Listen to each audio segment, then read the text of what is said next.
All right, very good. Okay, well, first I would like to welcome you to this first, let's say, a conversation in the series Forum SEC. SEC goes for Critical Education in English and Education Critique in French. And when I launched this blog first and then this series last year, we were in the middle of the debate at the University of Ottawa. I don't know if you followed that debate that affected one part-time professor at the university. And we had, a discussion about the value of academic freedom and also about issues related to diversity, equity, and inclusion. And then I decided to launch this blog first and then this series because I think what I'm seeing, what I've experienced is a lot of censorship and fear. That sometimes when you want to talk about issues, for example, such as religion on campus, or you want to talk about other issues related to academic freedom, or even talk about diversity, inclusion, and equity, but from a different perspective, then you can face censorship and even fear. And I can tell you that some platforms that usually cover issues of university subjects, at least in Canada, they prefer to avoid certain issues. And then that's why I decided to take this initiative and then open the floor to discuss different subjects. And I wanted to start this fall with this conversation with Don Tilson. Don Tilson, I know Don for a long time now. And actually, when I arrived at the university here in Ottawa, we did a very interesting project together about religion and communication. And actually, in October 2009, we organized a workshop, very interesting workshop, on the issue of interfaith dialogue and media and communication. And from that workshop resulted this book that contains many of the presentations and some additional papers that were discussed there. And the book is called New Media and Communication Across Religions and Culture. Don is an emeritus associate professor from the University of Miami. His area of research is public relation and religion, or if you want, spirituality. He has published and lectured extensively on public relations and religion, including as a Fulbright scholar when he came here for this project and other projects about interfaith dialogue. His book, The Promotion of Devotion, Saints, Celebrities, and Shrines, is a pioneering work in the field and currently in revision as a second edition for next year. And he continues to explore the confluence of public relations, social responsibility, and faith in ancient civilizations, indigenous peoples, and other present-day societies. He's a consulting editor for a special issue of the Journal of Public Relations Research about faith, spirituality, and public relations.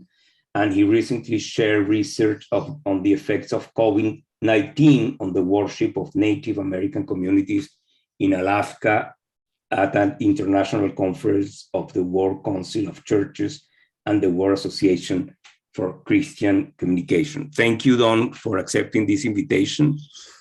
And I would like to, the way we are going to function this evening is that we are going to have first an exchange, Don and I, about 30 minutes of exchange, and then we will open the floor for your questions and comments. And the first question, and before starting, I was already discussing with Don this issue, is that in general, my feeling is that when you are in a non-confessional university, if you are not in the studies, in the religious studies department, as Theo, for example, who is a professor there, you avoid talking about religion. It's kind of a taboo.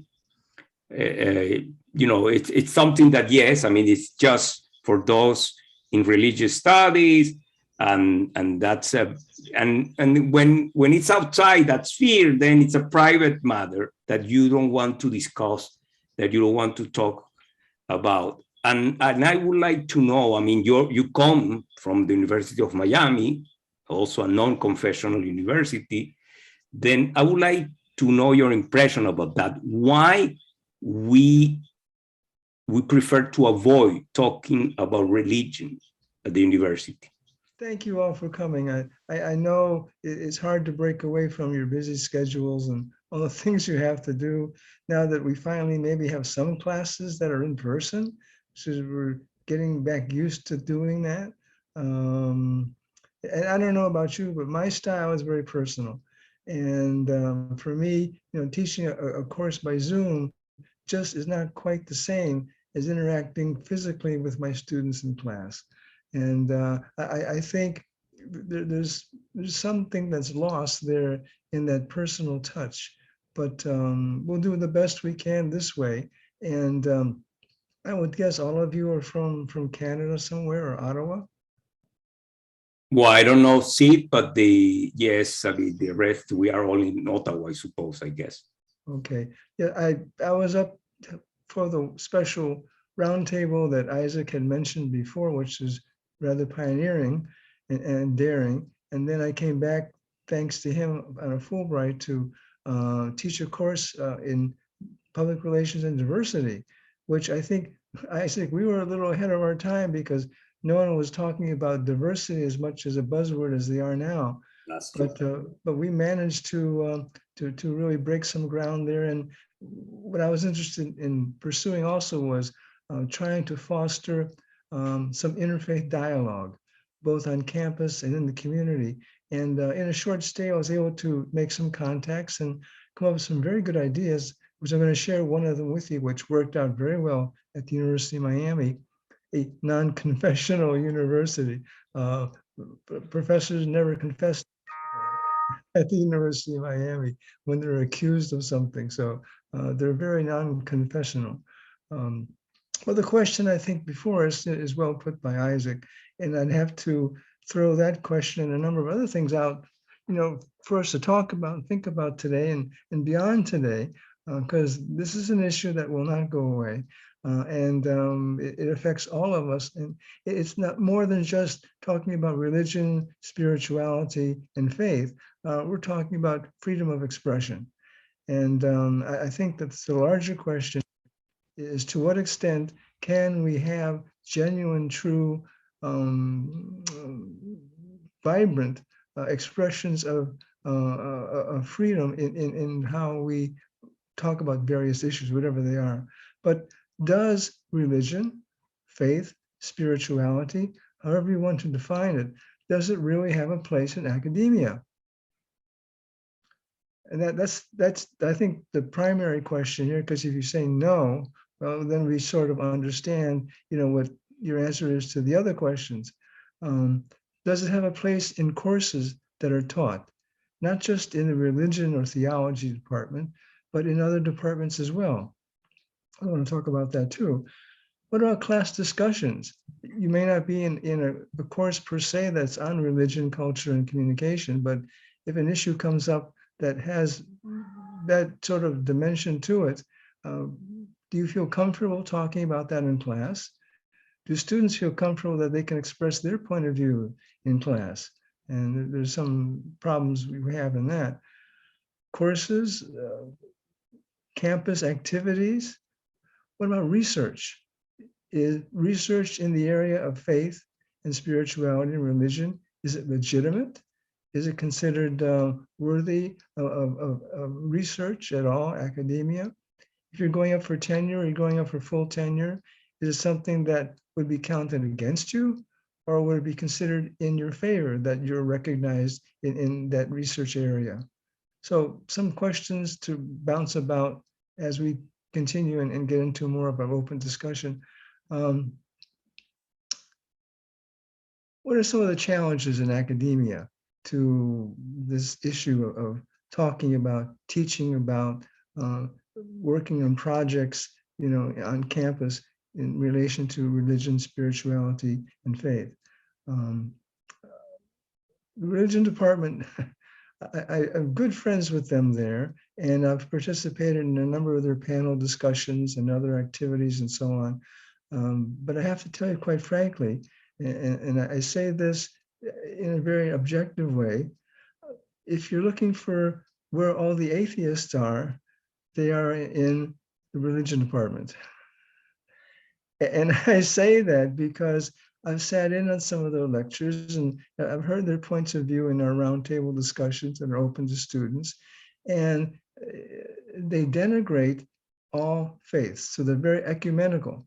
They have no use for any of them, whether it's Hinduism, Islam, Christianity, you name it. They feel that they're all intended to scare little children into behaving, and that's about all that is true and good about them. So when you start from that premise, you have to wonder, well, the students that go through their courses, even if it's Introduction to Religion 101, what are they taking away in terms of how they begin to see religion after the end of a semester in a course like that with a professor who continually denigrates faith? You don't have to believe one way or another, but I think it's disrespectful to completely condemn every single one by condemning the entire political system or structure or the economic system.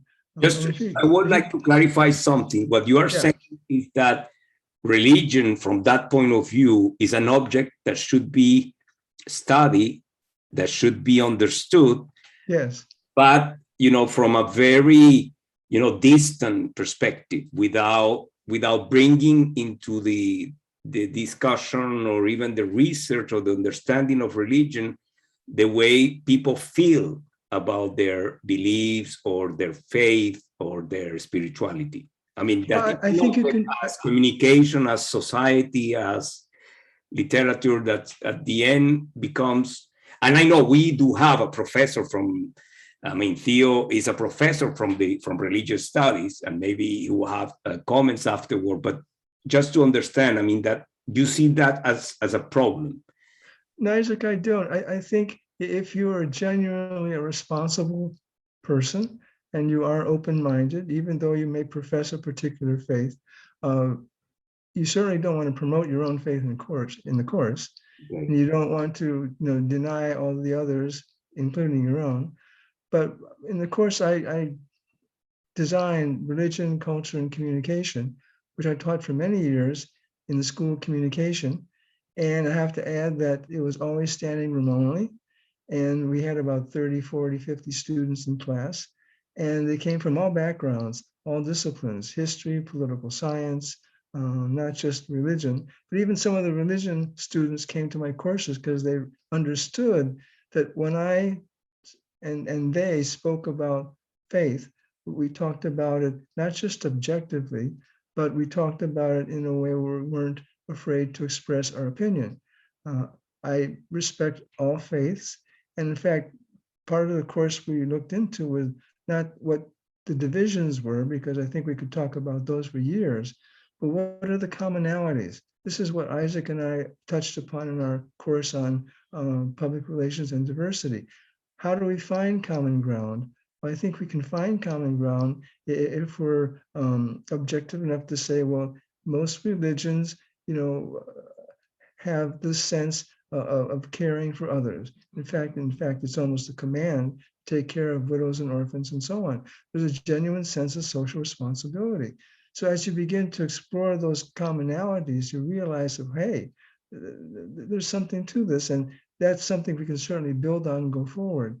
So, but what I want to talk about is the atmosphere that is created, maybe not in courses that we teach, but courses that we hear other professors teach, other students go through it. And as an aside, I remember from my days in grad school, I was taking courses in Romantic literature, Keats, Byron, Shelley, and so on. And the professor was rabidly anti-feminine. And he used the entire course to browbeat any woman who was in class, anything that had to do with women whatsoever. And, students were intimidated.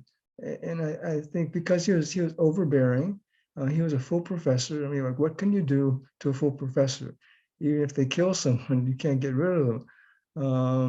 And there are professors like that feel they have a stage, they have a podium to, express their own opinions and not, allow any others during an entire semester. So it's not just religion, in other areas where we get into that too, where they become sort of a dictator of thought. They're the thought police. And talk about freedom of expression. It's hard to do that if you're an undergrad or a graduate student and you have a domineering professor who is going to either mark you up or mark you down, depending on how you challenge or don't challenge them in course. But certainly, Don, just a quick comment. I mean, today, nobody, or I would say, nobody will dare to have these anti-feminist or anti-women, view, because that person will be expelled from the university. But it seems you'd be surprised. Well, yes, I would be surprised, but what I'm seeing, at least around me, is that it would be very difficult for someone to say these things without consequences nowadays. But it seems what you are trying to convey here is when it comes to religion, then it seems that it's not that problematic, that you can say things about religion without being, in trouble, because maybe religion is seen as a different thing, as a different object or different subject. I don't know. That's your impression, that you can say things that maybe will offend certain people, but at the end, we'll say, okay, but that's a question of faith, of private beliefs. Okay, then that's not a problem. While issues related to women or race or sexual orientation are treated differently. And I think that there's a larger ecology to this that it's been debated and researched for a number of years now, and that being in Western society, secularism has become the new religion, and it's been embraced by those perhaps who are hostile to traditional faith. And hold on, you just pick up the newspaper, any paper, doesn't matter what it is, and just thumb through the sports section. And I'm going to read you just a couple things. And this is within the last week or so. The Masters tournament, which of course is the fabulous golf tournament. No event in sports means to tug at heartstrings or does it better than the Masters. An air of history and reverence within golf's singular cathedral. And there's one of the holes on the course is called the Troika of Treachery, the Amen Corner. One example, Rio de Janeiro's historic Maracana Stadium is one of soccer's spiritual homes. Oh, yeah, yeah. Oh, for the Brazilian, yes. I remember I took a study abroad class to Spain for a number of years, and the NFL was trying to get its European League started, and they had a team in Barcelona called the Barcelona Dragons. And of course, I was taking students around to see people in the media and in public relations advertising, and we were talking to the guy who was having a hard time selling it to audiences. And I said, what's the problem? He said, well, they don't really understand the game. We have to spend half of the first part of the game explaining why the person kicked the ball or threw the ball, or you're not supposed to throw it. He said, do we even have parties before and after the game so that people will come? Because that's included in the ticket. He said, the big problem is, he said, soccer in Europe and in Spain is a religion. That's true. I mean, it's not soccer, actually. It's the real football, okay? You can be in a country that's 99% Christian, and it's going to be 99 and a half or 100% soccer. and everybody goes to worship at the cathedral on Sunday to watch the Barca play. Mhm.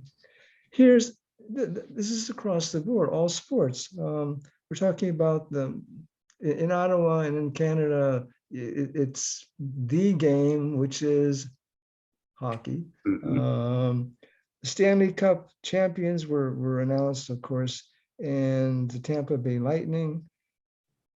Sorry about that.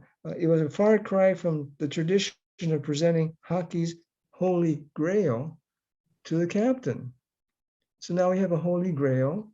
In Brazil, we have a cathedral, a spiritual home. Now, Tom Brady is probably the greatest quarterback who has lived, who ever will live. When he left, he called Bill Belichick a coaching god. Wow. Hmm.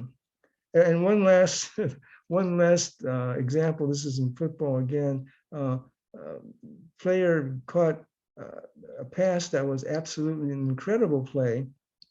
He was playing for the Arizona Cardinals, and he said it was some kind of miracle that it happened. I guess like the hand of God from Maradona Yeah, yeah. winning the World Cup, on behalf of his beloved nation. The catch was sensational, and so was the throw, which was quickly dubbed, and this was the name of the last name of the quarterback. It was quickly dubbed a Hail Murray. Hail Mary. And there was a Hail Mary pass, which was coined the whole phrase, which is Boston College. Ave Maria. Ave Maria. Ave Maria Purísima. Yeah, but then, okay, well, yes, But okay, there the we language go.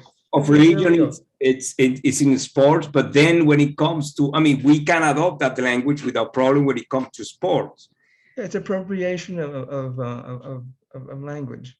Uh, but in the larger sense, you can begin to see, and I'm not going to spend too much time on this, the secularization of society, the crowding out of faith in the marketplace.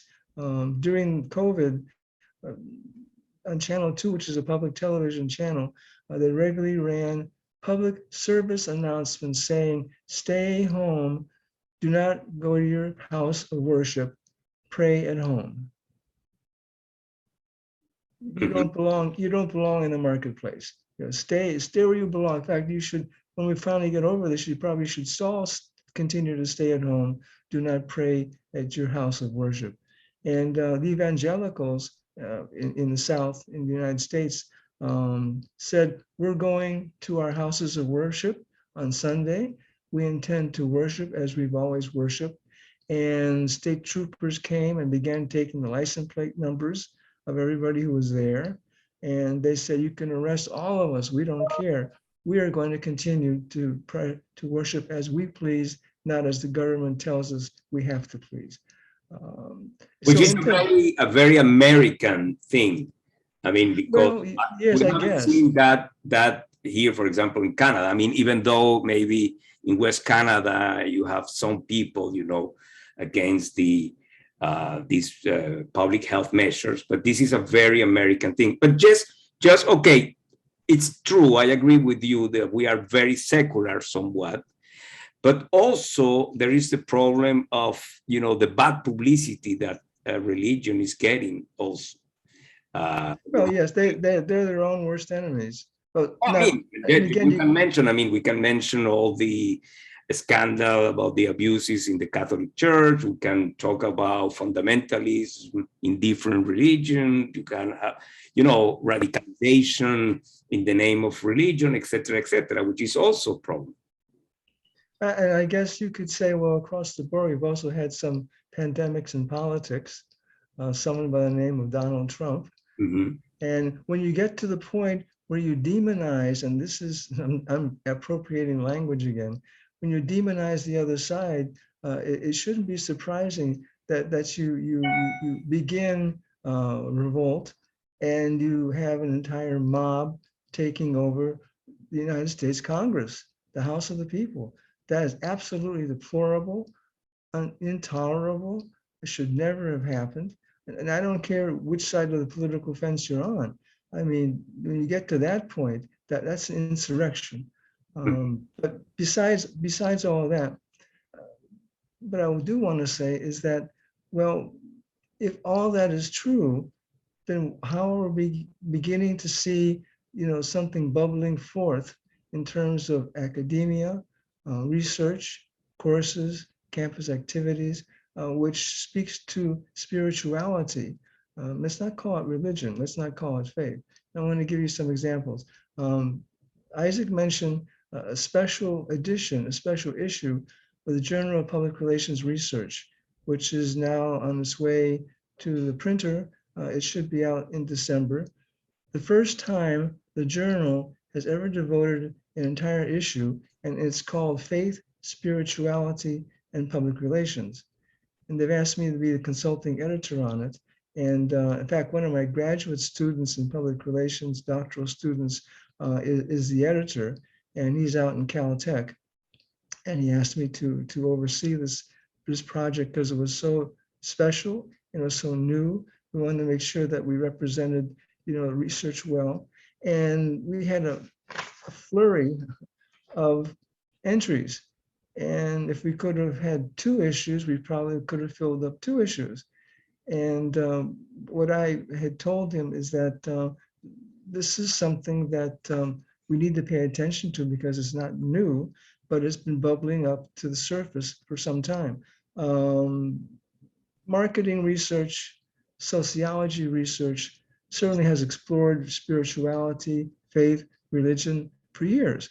It's not something new. They feel it has a place in the marketplace. You certainly don't want to be left behind. It certainly has a place in society, whether or not you feel that it should. But the point was that even during the height of COVID, there are any number of studies that are being done in terms of COVID and religion. The Pew Research Center did a special study about the effect of COVID in the United States and other advanced economies on faith. And they found that certain areas where there was a strong sense of spirituality, people tended to do better in terms of coping with COVID. And there were some other studies that were done as well. And some of those studies are going to be in our journal, the special issue that's coming out in December. I did a study, Isaac mentioned about this is beyond just how COVID has affected worship, because obviously you couldn't or you shouldn't have gone to your house of worship if there was a real danger of infection. But it also uncovered a digital divide. And this is that world conference that we were talking about, I spoke to, where you had indigenous peoples who are the have-nots when it comes to technology, whether it's Native Americans or it's First Nations people, indigenous people in other societies. And there you are, you have a young Navajo girl climbing to the top of a mountain in order to pick up the internet so she can go to school. It's absolutely totally ridiculous. And Alaska is one of the areas I looked at where you had, in the big cities like Fairbanks, you had a richness of technology. And obviously, whoever was there, was able to go to school properly and use the internet for other means and so on. But outside of there, you have a vast area of Alaska which does not have internet service, or they have it, but it's unreliable. It's not fast enough, and so on. And even within congregations here in the United States, in large metropolitan cities, even with individual congregations, you have a digital divide, where you have people who are more affluent, have all the technology you could possibly want at home. Other members of the congregation, are lucky if they have a television or if they have a computer. And they had the same struggles trying to go to school when everyone was forced to stay home as indigenous peoples did around the world. So it did affect belief. Indigenous people tend to be relational people. They tend to congregate. They tend to, and they could not do it because they were forced to stay where they were in place. So it raised all kinds of issues, which we wanted to address at this World Congress about not just the effects of COVID upon um, the practice of faith, but the digital divide that continues to divide us in so many different ways and disadvantaging marginalized people. Okay, before we move, because I would like also to, to open the floor for questions and comments. I would like you to comment on one point, because in Canada, at least, we have this discussion in Canadian universities, in our own university, is how we should integrate, let's say, the First Nations knowledge and spirituality in our programs, in our curricula, in all kinds of fields. I mean, not only in religious studies or Aboriginal studies, but in all kinds of fields, in communication, in sociology, political science. I would like to hear you about that. How you do that? How you integrate this perspective, for example, in our field, communication, public relations, media studies. I mean, how you do? Yeah, I have a way of doing it. I've crafted, in fact, it's going to be a chapter in a book that just came out by Routledge on global public relations. And it's a new model. It's a new approach. It's a new world view, not just towards the practice or the teaching of public relations, but of human relations. Because certainly I would think when you're interacting with people, whether it's in the name of public relations or anything else, we're talking about human relations. And the concept is caritas, charity, compassion, kindness, forgiveness, inclusion. And that should be the way in which we relate, not just to people, but to all of creation, meaning the natural world. And the point is that, as we do that, we can talk about what we can learn from indigenous peoples who have always felt that nature was part of them and they were part of nature. And they're not going to be going strip mining their lands, polluting the waters, and so on and so forth, because these are gifts from their divinities. These are gifts from their ancestors. The ancestors are there to help protect them and to oversee it. And they have a sense of stewardship, of guardianship. They're not the masters of creation, they're the guardians of the universe. And that philosophy, I think, is missing in Western civilization. We tend to have this extreme anthropomorphism where we feel that we are the center of the universe. And if the, the source of COVID is whether it's, a bat was infected and it bit a little animal and people ate the animal and they shouldn't have because it was supposed to be protected, and that started the COVID, pandemic. Okay, you can buy that.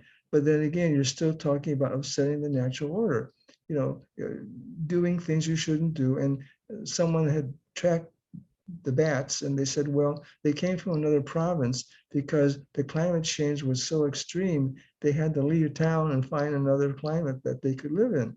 So there you go. Even with that kind of scenario, we've upset the balance of nature. Now, if you're talking about, years worth of experimenting in a secret military lab on coronaviruses, then you've also unleashed a demon, a genie that they weren't able to control because the researchers were infected and the researchers brought it out of the lab, and that began the whole cycle. But the whole point of Caritas is that we begin to deal with people in a different way. And I think there we can talk about indigenous society. There we can talk about ancient civilizations. Asoka in BC India, was considered the Constantine of Buddhism. And that Buddhism came to China and influenced the philosophy of ancient China. But it was the same approach, respecting nature, respecting people. And even as the great emperor of Mauryan India, he did not feel himself to be lording it over others. And there's organizations today, well, conservation groups certainly have been telling this for years, but there are other institutions, even McDonald's and Publix here, that are very involved in new issues in the environment and ecology. Ecology was not just a movement that started in the 60s, but I think we're beginning to realize that maybe after a period of forced hibernation, I wish I had cut it out, there was a one-cell comic that was in the paper. There was a father and mother and a son sitting at a dinner table. And the father turns to the kid and he says, "Who are you?" And the kid says, "Dad, I'm your son." Hello. And you begin to understand the deeper meaning of that conversation. The father was so busy working, he didn't spend much time with his family at all. And he became so disconnected to the extreme, he didn't really know his son and didn't even recognize him. But I think having been through this period of maybe getting to know our family a little bit better, I've seen article after article about the effects of this upon people's worldview. That maybe people are more important than things, and we need to start reshuffling our priorities. And in that case, we're all marching, I think, towards what I'm suggesting in the chapter that I came out with. So I think there's a point there. One last thing before we open it for discussion. I want to say that you can teach courses in this, and it doesn't have to be in the religion department. I successfully taught a course at UM in communication, religion, communication, and culture. But also in terms of research, we've seen that coming to the fore. I've posted all my publications on ResearchGate, which is a network of scholars exchanging information and so on. It's only been there, I would say, 4 or 5 months. And I would say the majority of what I've published and posted is on the issues of faith and spirituality. I have 4,000 reads of all my material. Well, I'm happy to hear that, because I think, that you're bringing a very interesting perspective on different issues, as you said, in terms of, the ecology, in terms of, society. And I think this is very important and very, timely also, because, religion, even though we try to deny that, I think we have the impression that this should stay in the private sphere. Religion is everywhere, and it's becoming more and more important, even though that we are trying sometimes to deny it. But then I would like to open the floor for questions. Please feel free to use your mics and ask your questions. Who would like to start? Theo, yes, please go ahead. Thanks very much for your comments. I feel I really must introduce some different observations, though, because the experience you describe, I can understand to some extent, but I can't understand altogether. I should start by saying, though, it is a bit of a revelation to me. It's never occurred to me, I guess because I teach in a religious studies department, that religion is never a subject of conversation elsewhere. I've never been in another department or another course. So this is actually interesting for me to hear from some of you here, that in other courses, it's either not accepted or it's not encouraged to introduce points of view that would be conceived as religious. So that to me is something new. It never occurred to me. I guess that's because I teach in a religious studies department where we do speak about matters of religion, and we do speak about them in ways that reflect that they are deep commitments, and they're not only personal commitments, they're social and systematic commitments. So and in fact, the whole notion of private and public, or of secular and non-secular, is actually problematic in a lot of religious scholarship. So there's an awareness that religious does for people who are religious or people who hold a religious outlook, that it is actually something that informs a lot of what they experience or what they do.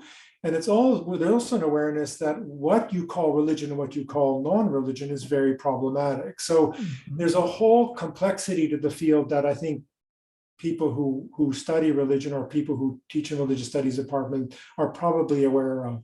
One thing that I have to say really did surprise me, I'm not altogether, but also did surprise me, was the sense that professors in religious studies departments are so negative about religion. It's true that we do apply a whole array of what you might call them analytical methods to understand the phenomenon of religion. And I know that, I'm not speaking of my colleagues in my department, but I know in the field generally, there's a whole stream of scholarship that's fairly, shall we say, deconstructive of a religious phenomenon, just as you have that in other fields of study, especially in the humanities and social sciences, where one tries to deconstruct what people present as a worldview that's to be taken for granted. Where do you teach, Theodore? If I could just finish. At the same time, there are also, and I know that have been in my department, colleagues who actually try to understand as much as possible what it means to be religious from an insider's point of view, and to allow that conversation to happen in a course at all kinds of levels, not just at the explicit, as it were, explicit forms of practice and behavior, or even institutional conduct and norms, but also in the much more subtle ways in which people relate to one another.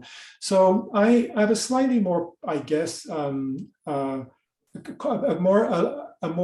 broader view of what happens in religious studies courses, and a sense that they do allow for people to reflect their commitments, even if at the same time they're asking people, students and others, to think about how those commitments come to be, how they can be looked about, how they can be understood. Where do you teach, Theodore? What do I teach? No, where do you teach? Oh, I teach it. Well, I'm actually now. I just recently retired, but I taught for many years in the Department of Religious Classics and Religious Studies at the University of Ottawa. So I taught religious studies. I'm an historian of religion in late antiquity, in the late Roman era. But as it happens, because I've had a diverse kind of life experience, taught in other areas as well. And one of them is interesting to me because one of the remarks you made is religion and health, for many years on religion and health, and talked a variety of points of view. But one of them was what you might call in psychosocial language, not in religious studies language, the health effects of religious behavior. But that's not the way a religious studies scholar would look at it, but it is the way often psychosocial scholars will look at it. Don, would you like to comment before we move to the next question? Or well, let me just say something. I want to make sure that I share this with you before we run out of time. I use many of my public relations courses as a learning experience, not just in the classroom, but out in the community or on campus, where we take what we learn and we apply it to help local charities, nonprofits, and so on, or organizations on campus, to sort of present themselves, and they're in need of, student government needs to try to get the vote out and so on. And when I was at U Ottawa, I had the idea of organizing some kind of student exhibition of spiritual treasures, whether it was a yarmulke that somebody had, a crucifix, a Bible, a prayer shawl, and so on. And I said, suppose we did something like this at the University of Miami. We could test it out and see how it went. And in my public relations campaigns course, a senior level course, we decided, well, let's see if we can do this. And I approached the Low Art Museum about doing something like this. And they said, you're a godsend. Here we go again, appropriating language. And I said, why? He said, well, we have donors who gave us a multi-million-dollar gift to build an educational programming wing to the museum. And we have nothing to inaugurate it with.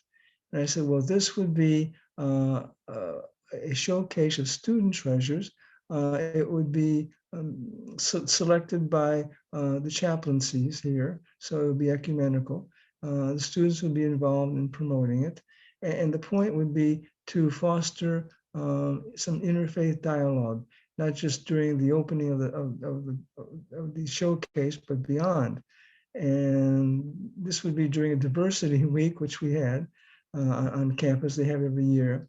And my students went to work on it. And we got some 50 items donated, and it was a solid ecumenical selection. And put the display on, had a great inauguration of the exhibit.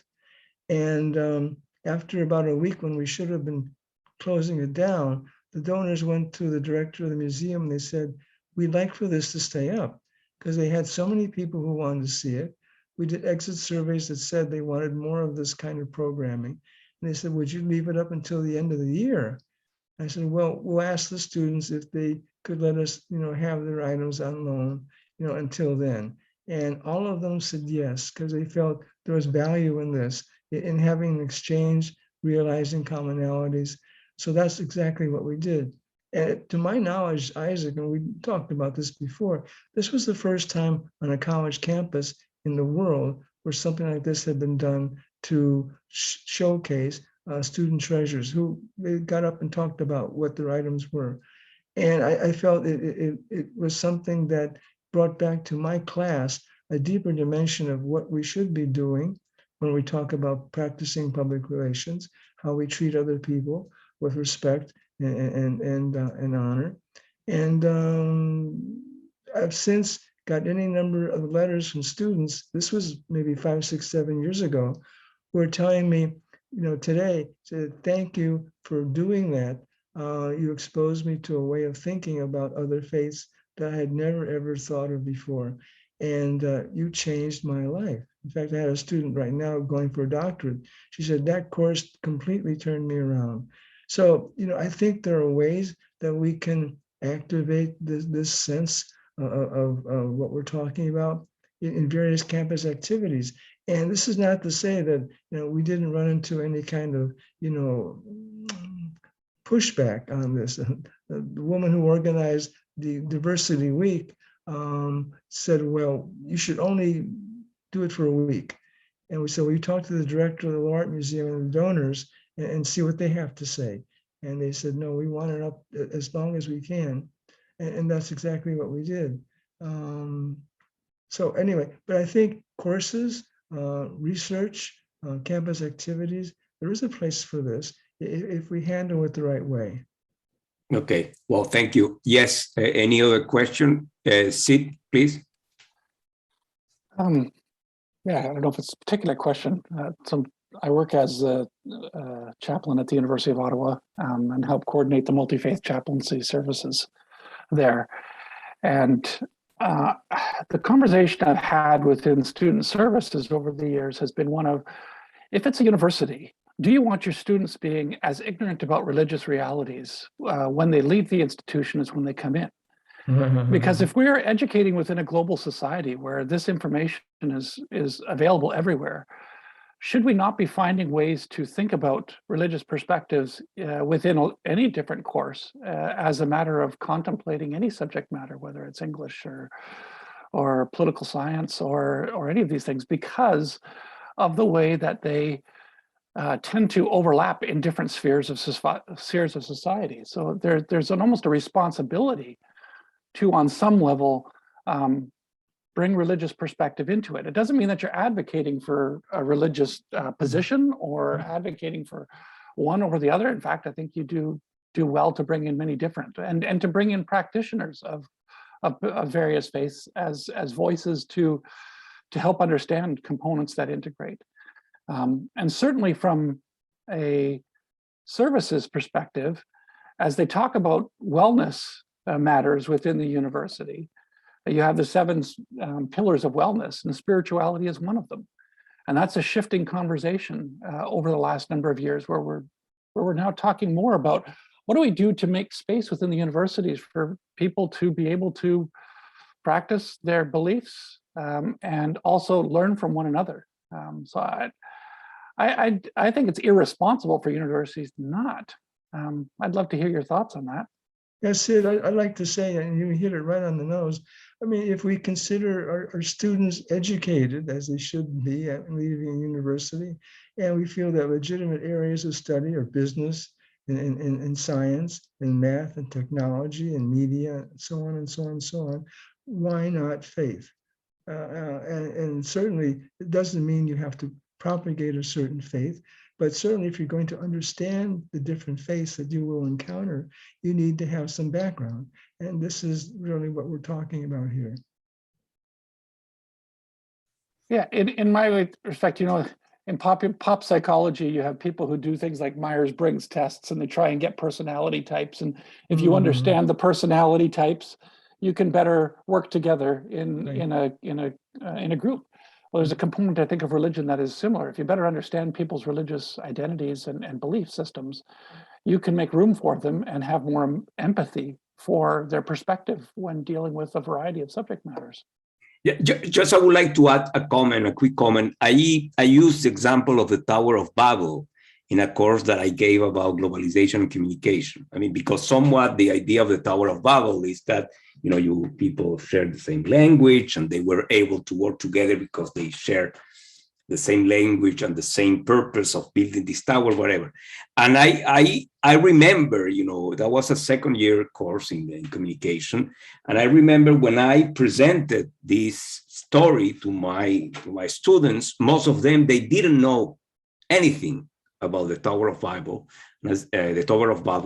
anything, with the exception of the African students. Those coming from Africa, they had, a good understanding of the Bible that was in the book of Genesis, after the flood, etc. And my idea was not to have a religious discussion, it's how this issue of the common language, I mean, this global order of where everybody share theoretically or mythically the same language, was already there in the Bible.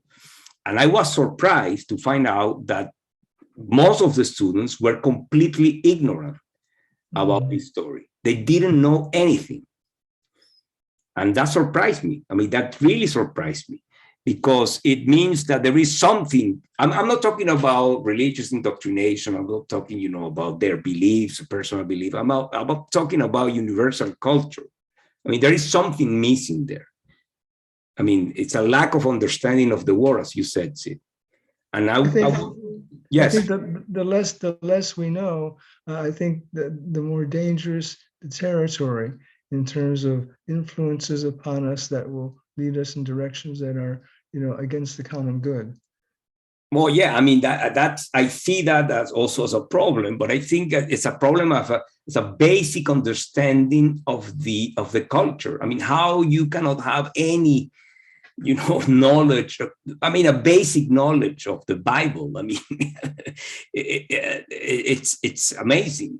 And they told me that, with the exception, I should say, of some students who came, from Africa, that, yes, I mean, they had a good understanding of, okay, yeah, this is from the book of Genesis, etc., etc. But the majority of the students were totally lost when I presented that. And I was really, really surprised. I mean, how come they don't have a course on the history of religion in high school? I don't know. I mean, there is something there. I don't know if you want to comment on this, Theo. I mean, because you know better the educational system here in Ontario. Well, I don't know the high school education system very well, but there is really, there are only, if at all, there's maybe one course on religion, and it's usually a fairly general course, but I don't have a great knowledge of that. Okay. I'm not surprised that there's a lack of knowledge of religious cultures or religious systems or religious traditions. In fact, some of the most popular courses in our department are ones that will actually, introduce people to those traditions. So there's an appetite for that kind of learning. But I would actually say that learning has to be much broader than, to pick up on a remark that Dawn said earlier and that introduced into the conversation. that learning has to go actually beyond the traditions that we're familiar with. And each of us tends to be familiar with some and not with others. I think the challenge you raised earlier is the one that probably is the most immediate for Canadian responsibility. Well, both of them are. There's an obligation to come to understand people of very different religious traditions because they are part of our population. But then there's also an obligation because of the history of settlers in this country to come to an understanding of Indigenous peoples. And I had a conversation earlier this summer with a group that was talking, actually a group of Indigenous researchers from the University of Ottawa, that are talking about how can we become better researchers and teachers with an awareness of Indigenous traditions. And there were and observations, but one that stuck with me is start to learn the history of the Indigenous peoples where you live. And there's such a diversity of Indigenous traditions that just to actually start to learn their history is a way of as professors, but also as students, of making those first steps. And Don has perhaps already illustrated that. From there, you begin to have insights that might be different in your research and your teaching. So I think you're right. We are all in some sense prisoners of our heritage and therefore and our biases. So one of the roles of the university is to try and help us get outside of those prejudices and biases. But that sometimes is also, it's not all sweetness and light. There is also, when you learn about a religious tradition or about different traditions, you also learn about the things that are not so constructive about them. So, and I think both are part of what one needs to acquire. There's a kind of a slogan, it sometimes pops up, about religion always being perceived as good religion. There's much that's good in religious tradition. There's much that's not good. And I think as with all human activity, that's what one needs to learn about. Okay. Nothing else, the Five Nations League included the Iroquois and the Seneca, and they had a constitution which became the model for the United States Constitution. I wonder how many people know that. But Hiawatha and the Peacemaker were involved in building a confederacy of peoples who actually were able to coalesce and get along. Mm-hmm. Okay, all right. Well, we'll stop here. I think it was a very interesting conversation. Don, thank you very much. And thank you for also Theo and Sid also for your questions and comments. I think they were also quite interesting. And I think the idea is to continue this conversation. Certainly, this will be, this event is part of a series. I would like also to invite you to our next event that will take place. Let me find the date here. I'm going to share the blog just to share that information with you on the chat box. And the next one is on, okay, let me just check here. It's Wednesday, November 3rd. This one will take place at 1 p.m. Ottawa time. Why Humanities, Challenges and Opportunities in the Era of Technoscience, a conversation with Professor Leo Corry from Tel Aviv University. He's a mathematician, but he was the Dean of the Faculty of Humanities at the University of Tel Aviv. And a very interesting perspective, how come a mathematician became the Dean of Humanities there. And I know Leo, he's also, like me, from Venezuela, but he moved to Israel many years ago. And again, thank you very much. Thank you, Don. Muchas gracias. De nada. And thank all of you for coming and thank you all of you for being part of this conversation. All right. Have a good night. Au revoir. Bye. I'm gonna stop this.